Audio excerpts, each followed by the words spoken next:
Yeah, probably footballers, boxers. I get a lot of rappers in my DMs. I do want a DM from Jack Harlow, but I haven't had that yet, so. Yeah, Jack, if you're watching this, I will you. I'm just saying.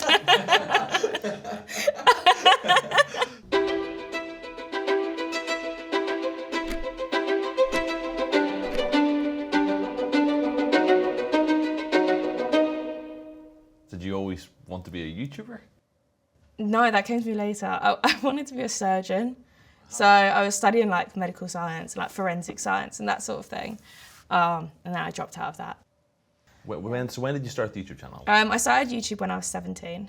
So I was in college and one of my friends at the time had a lot of experience with like Instagram back then. And he's actually my manager now. And everyone knows him as my manager. He's called Manager Jay. But he was the one who said to me, like, if you do want to make something of this, that I will help you along the way. And he knew like the right paths to do. He knew the right strategies with YouTube, that kind of thing, like even back then. And yeah, he helped me the whole time. So I had good people around me helping me out. My mum was supportive when I turned like 18. But yeah, even my brother and sister were like, yeah, like that's weird, like why are you doing that? And what kind of content were you making at the start?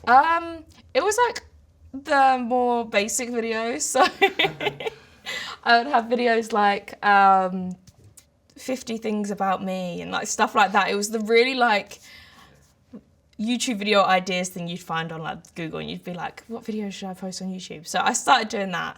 Anyway guys, on to the questions on Instagram because that's what we're here for. Would I rather fight one horse-sized duck or 100 duck-sized horses? The duck-sized horses would be well cute, but ducks can actually be quite big, so probably like the giant duck. And then I started doing, I did a few reaction videos, but more, not just like sitting there and watching something, it'd be like really breaking it down and kind of, it would like just be giving my opinion on like YouTube drama, that kind of thing. I started doing more challenge videos. I did some like prank videos, that sort of thing. And then I got some companies send me like clothes for try on hauls and stuff. So I started doing try on hauls and then, yeah, now we have my channel now as it is. If on a YouTube video I ask people on Instagram like, oh, send me some questions or send me some challenges to do. The things people send me are very, very, very, very, very sexual and they send me stuff that I should be doing on Pornhub. So obviously that stuff I'm not gonna do on YouTube. Like that's just a no-go. What's the most common question that people ask you? My body count. Like everyone's just like, what's your body count? Or like, have you slept with any other YouTubers? And I'm like, no. But a lot of the time people are also asking for advice. So people will be like, oh, I really like this one person. I don't think she's into me. How do I make a girl like me? That sort of thing. I get that a lot. Every single video that I do, I talk to them about consent. I talk about not letting people pressure you into doing things, that sort of thing. For example, I'll talk about a certain sex position and I'll say, guys, like, by all means do any sex position that you want, but make sure no one's forcing you into doing things you don't want to do, that sort of thing. And I do actually get DMs a lot that people are like, I didn't realise that this was happening to me until I heard you speak about it. So then I made a Patreon, which is, I'm sure you guys have heard of it, it's like a subscription site. They don't allow explicit content such as what OnlyFans does. But I started the Patreon, I just did a few like HD shoots every month. And I think it was $25 and people could, it was just like fully clothed stuff. It'd just be me in like some like denim shorts and a nice top, that sort of thing. And that's where I started the whole, you know, I'm gonna take back control of my life. And that's when I realized, like, I'm 18, I can now do what I want. And then, so when you started the Patreon, does that your content start to change to become a bit more sexy content? Yeah, so I did the original content, which is me in like, you know, the denim shorts, that kind of thing. Then I started, probably 3-4 months in, I started doing like some bikini stuff. Then I started doing more like lingerie stuff. And then I remember this one time, I think it was in 2020, I posted a photo and I was like, oh my God, that's like different to what I used to do. And then that's when I realized that my content was getting like more sexual, but I didn't mind it like at all and I really enjoyed it. And then when I was I think 21, I made an OnlyFans. I went all out. I got my paid subscription. I think it was $15, and I put it on Twitter, and everyone was like, "Oh my god, like Lauren has an OnlyFans," because that was when, like, lockdown was when OnlyFans got really big. Because I think it's been around since maybe 2016, but yeah, lockdown was when everyone was excited about it. So when someone subscribes to your page, they'll see photos of you, and then what else can they do? Can they message you? How else does it work? Yep, so there's a homepage which you'll subscribe, you'll make your account. You can subscribe to like a free page, which a lot of people have, or there's a paid page. And then, yeah, they have the message option where people could, for example, be like, oh, I'll send you $100 if you can send me this, that kind of thing. How many messages are you receiving or sending a day? I probably spend over 8 hours to 10 hours a day replying to people. Yeah, like I lose sleep over it, but there's so much that goes on behind the scenes. It's unreal. Like even the production of content, like I have one person who shoots it, then I have someone who organises it all, and then I'll have someone who reviews all the photos, and then I also have 3 people who are at a shoot setting everything up. Like it's the stuff that does actually go on behind the scenes. It is crazy, but it's the replying to messages that takes up the most time. 8 to 10 hours a day talking on OnlyFans to fans, and I imagine a lot of those messages are probably quite sexual in nature. Yeah. Some of them. Does that have an impact on your own day-to-day life and your own like dating life? Because it's always talking about sex. That's the thing, and I was actually talking to someone about this recently, and I think some people really fail to understand that because my job is thinking, talking, the whole thing is sex-based, sometimes I'm less interested in actual like romantic sexual relationships because of that.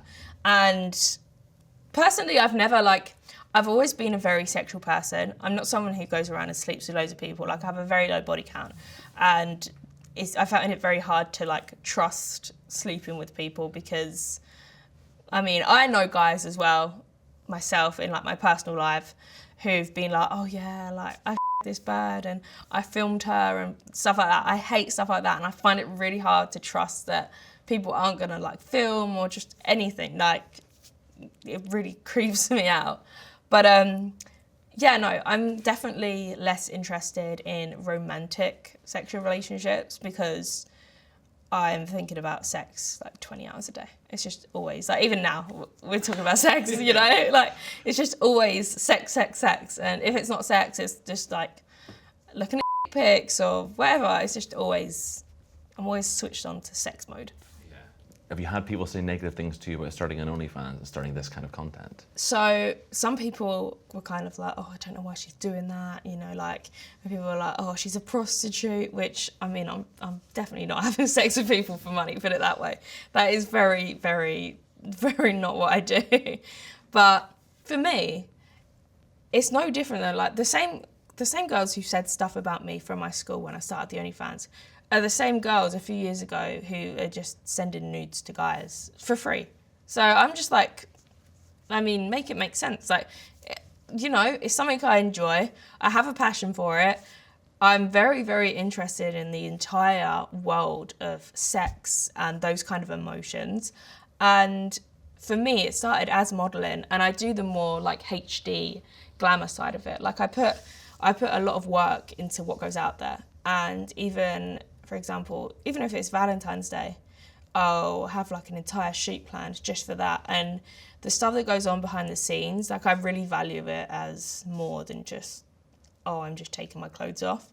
But yeah, people reacted, they just reacted like I was a I'm going to ask you probably the question you get asked the most about OnlyFans, which is, how much money are you actually able to make on OnlyFans? Oh God, the amount right now honestly is endless. I mean, did you guys see the Bad Baby thing? She made 52 million in a year. I make a hell of a lot of money. I've never revealed like my full, like, I get this much a month. But I've had days where I've made over 6 figures in a day. So it's not obviously every day, but I have had days where it's like, if something specific happens and I get extra promotion. Like, I have had that, which to me is insane, like so insane. I get a lot of girls hating on me saying like, oh, if I made an OnlyFans, I would make nowhere near as much. But you can, it's possible, anyone can. And I know even males who make millions a month on OnlyFans. Like, it's so crazy, it's crazy. So obviously you've worked with a lot of other YouTubers, people like the Sidemen, people like that there. How do you find collaborating with other YouTubers in the UK YouTube scene? One thing I always get asked is, oh, like, is KSI the same in real life? That's one thing, everyone is the exact same. And I think people think we put on this like, this crazy act and we're so different on camera, but we're exactly the same. How I sit and act on camera is how I am in real life. And that's the same for every person I've met. And collaborating with other YouTubers such as the Sidemen or Calix and stuff like that, when I first collaborated with the Sidemen, I think it was 2 years ago. I think maybe just over 2 years ago, 2.5 years ago maybe. Was that Sidemen Tinder? Yeah, the Sidemen Tinder. And that for me, I was like, oh my God, like, this is crazy. But now it's like, they're my everyday friends. It's weird how things change.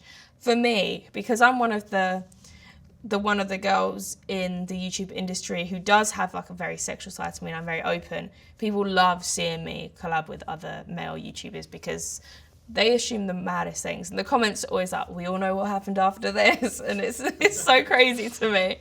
But, you know, people love seeing me with other males just because I'm a sexual person. But I mean, it works for me, it works for them. So fair enough. I put you on the spot then. Which Sideman do you enjoy collaborating with the most? Okay. When we're on set, I'd say the most fun person is probably JJ. He's either sleeping or really wide awake and funny. But I think I spend the most time with JJ, so probably JJ. That guy is a workaholic. And every time I'm sitting there, like, I work a huge amount of time. And I really enjoy what I do. But if I'm having a bad day where I'm like, oh, I don't want to get out of bed today, which does happen every other month, I'll sit there and I'll be like, no, KSI would get up, he'd get out of bed. So I think that motivates me, because behind the scenes, I know he's such a workaholic that even if I have like a few hours of not doing work, I feel so guilty. So yeah, he's probably someone that I look up to in the UK, just because, I mean, he's huge. Obviously, you're an online presence. Yes. Have you ever had anyone famous slide into the DMs? I have. Yeah, I've had some very famous people slide in my DMs. Yeah, probably footballers, boxers. I get a lot of rappers in my DMs. I do want a DM from Jack Harlow, but I haven't had that yet. So yeah, Jack, if you're watching this, I will you. I'm just saying. Do you always want to be making content on OnlyFans? What do you want in life? So I've got a lot of things coming up at the moment. I've got a project called Peachy Religion, which I'm working on, which I can't reveal right now. But that's coming very soon, which I'm really excited for. And that's been in the works for about 18 months. And also I've got something else coming, where it involves OnlyFans, but where I'm an OnlyFans model and I'm very successful with it. One thing I hate the most is seeing girls in the industry being taken advantage of. And I don't mean like physically, I mean like people literally just, management companies will give them so many fake promises and take sometimes 50, 60, 70% of their earnings. And that's so crazy to me. Like, some of these girls, because they've started with nothing, they have no followers, and they want to be an influencer, they want to be, you know, social media famous, they want to be that kind of person. They give away so much to be able to do that. And I know some people will even say, you know, like, oh, I'm making $1,000 a month on OnlyFans, I want to get, and then these management companies will say, we can get that to 100,000 a month, but for the first 2 years, you've got to give us like 75% of your earnings, which is so crazy to me. These management companies, they give the girls no moral support. There's no mental health. There's no like resources for that. Don't give them any help at all, and they don't even guide them properly. So one thing I want to do is I want to take some time out of my day every day working with girls who haven't had the same opportunity that I've had. They haven't had the same team of people behind them like 100% of the time, and they don't get the right advice. And I just want to give them advice and help them make a good career in it, and kind of just take them under my wing and almost like mentor them into becoming successful with it, and just telling them how it is on a real basis, because no one ever says it how it is. You can never really be true friends after something like that. I just don't think it can ever happen. Maybe if you fought and it was a draw, maybe you could still be friends, but the idea of being friends with someone that has beaten you, it's a hard thing for your head to compute.